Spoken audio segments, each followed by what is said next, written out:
Mr. Putter and Tabby Bake the Cake.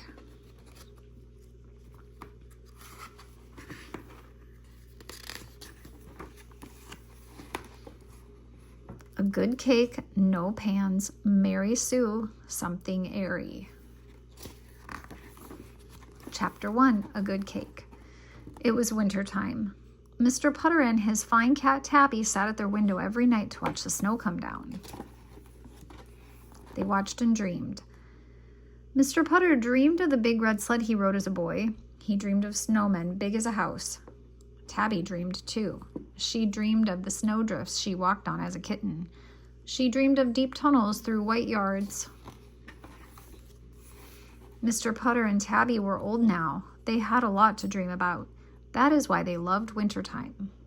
They also loved wintertime because wintertime brought Christmas. Mr. Putter loved to give Christmas presents. He started thinking about Christmas presents in July.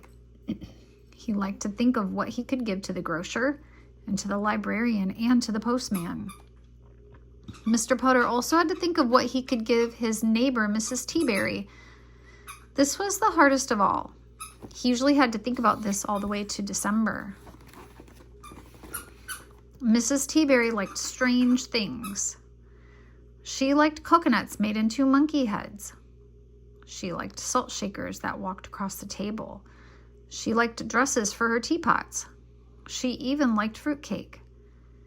Mr. Putter could live with monkey heads and walking salt shakers and dressed up teapots, but Mr. Putter could not believe that Mrs. Teaberry liked fruitcake. He could not believe that anyone liked fruitcake. Every Christmas, Mrs. Teaberry ate mounds of fruitcake. It worried Mr. Putter. This winter, it was worrying him a lot.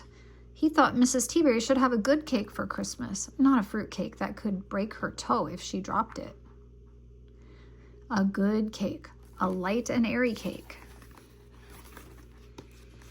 One night as he and Tabby sat dreaming at their snowy window, that is what he decided to give Mrs. Teaberry for Christmas. Mr. Putter would bake her a Christmas cake. It would be a cinch. Chapter 2, No Pans. The cake was not a cinch. In the first place, Mr. Putter did not know how to bake a cake. He could bake instant muffins. He could bake instant popovers, but he had never baked a cake. He didn't know how.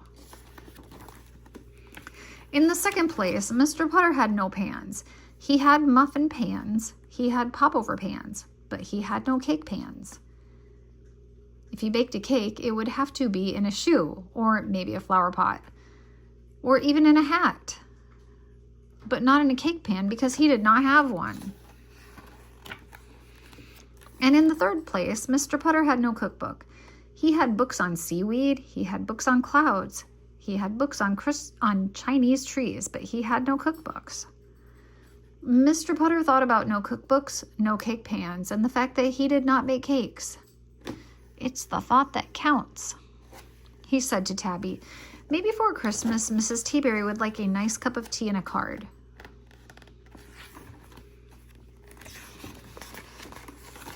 Chapter 3, Mary Sue.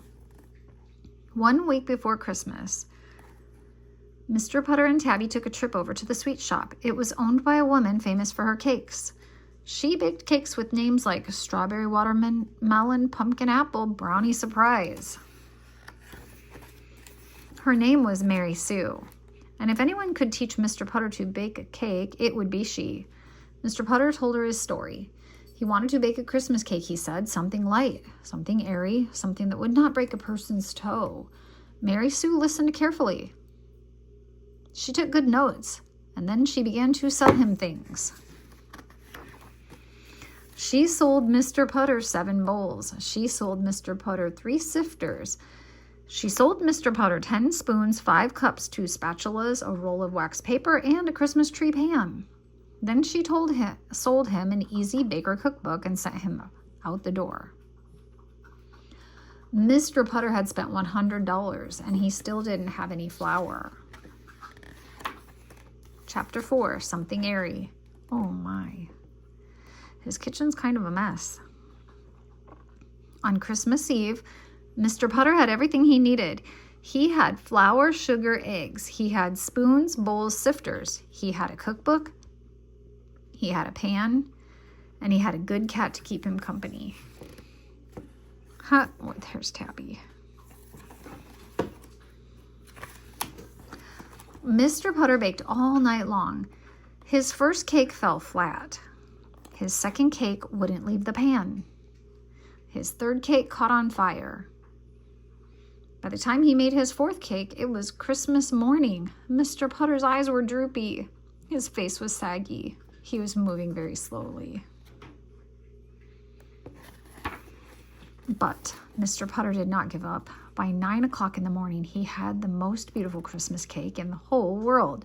It was light. It was airy. It would not break a person's toe. He woke up Tabby, and together they took the cake to Mrs. Teaberry. Mrs. Teaberry was delighted. She was thrilled. She was patient. Because as soon as Mr. Putter sat down in her chair, he fell asleep.